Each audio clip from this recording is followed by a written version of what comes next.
बिस्मिल्लाहिर्रहमानिर्रहीम। कर्ज़ में सूद की शर्त पर हमारी गुफ्तगू जारी थी।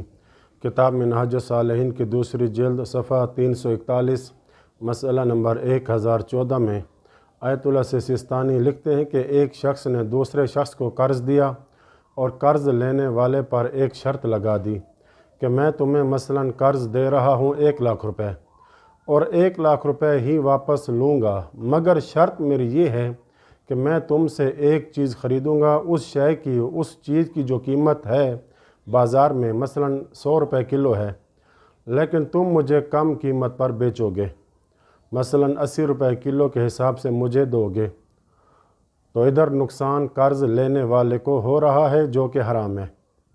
मिसाल के तौर पर कर्ज़ लेने वाला दुकानदार है या मसलन सब्ज़ी फ़रोश है, तो कर्ज़ देने वाला इस सब्ज़ी फ़रोश पे शर्त लगा देता है कि मैं तुम्हें कर्ज़ देता हूँ, लेकिन मेरी शर्त यह है कि तुम मुझे सब्ज़ी सस्ती करके बेचोगे। मसलन बाज़ार में अगर आलू प्याज टमाटर 50 रुपए किलो हैं, लेकिन तुम मुझे 30 या 40 रुपए किलो करके बेचोगे और मैं ख़रीदूँगा, तो ये शर्त हराम है और सूद है। या दूसरी मिसाल ये देते हैं कि कर्ज़ लेने वाला घर किराए पर देगा, लेकिन इस मकान की जो उजरत है, किराया है, वो उससे कम लेगा। यानी तुम्हें कर्ज़ इस शर्त पर देता हूँ कि तुम मुझसे अपने घर का किराया कम लोगे।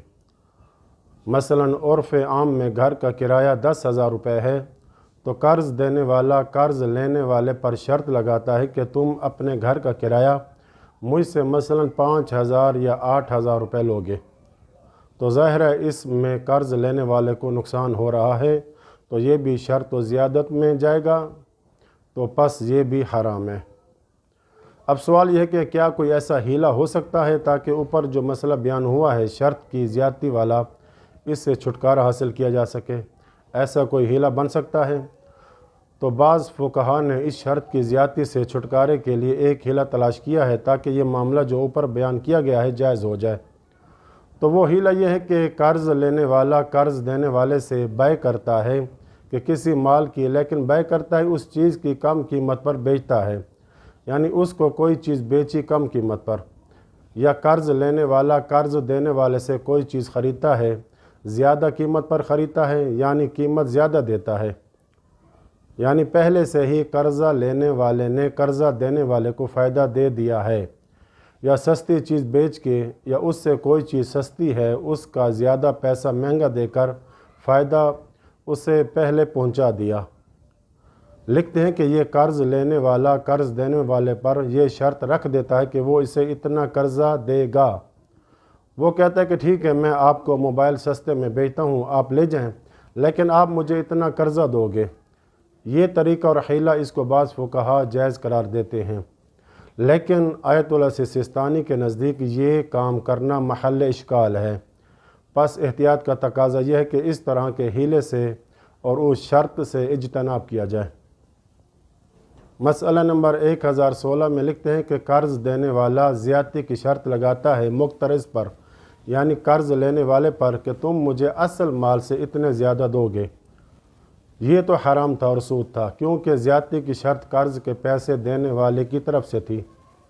लेकिन अगर बरअक्स हो कि कर्ज़ देने वाला कहे कि मैं आपको 1 लाख रुपए कर्ज़ा देता हूँ, जब आप मुझे कर्ज़ा वापस करोगे तो 90,000 रुपये वापस करना, 10,000 कम करके दोगे, क्योंकि ये शर्त ख़ुद कर्ज़ देने वाले ने रखी है।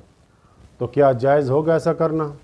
आयतुल्लाह सिस्तानी फरमाते हैं कि हाँ, ऐसा करना जायज़ है, इसमें कोई हरज नहीं है। जिस तरह कर्ज़ लेने वाला ये शर्त रखे कि ये कहे कि मैं आपसे कर्ज़ा तब ही लूँगा जब आप वापस थोड़ा लोगे मुझसे, तो ये शर्त कर्ज़ा लेने वाला लगा रहा है कर्ज़ा देने वाले पर। अगर ये कबूल करता है तो ये जायज़ हो जाएगा और दुरुस्त है। वसल्लल्लाहु अला मुहम्मद व अहले बैतिही त्वाहिरीन।